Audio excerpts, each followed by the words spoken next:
In Creo 13, we've improved the behavior when importing Creo Elements direct Docuplanes with special characters. Here in Creo Elements Direct, you can see I've named my Docuplanes with special characters, namely periods, parentheses, backticks, spaces, and plus signs. These characters specifically are supported in Creo Elements Direct, but not in Creo Parametric. Here in Creo Parametric 13, I'll import the Creo Elements Direct model. This model was imported to a previous release of Creo Parametric. These Docuplanes would have simply failed to transfer.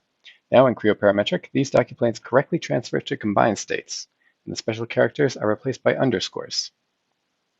Note that if replacing with an underscore results in a combined state name that already exists, we append a numeric suffix to the end.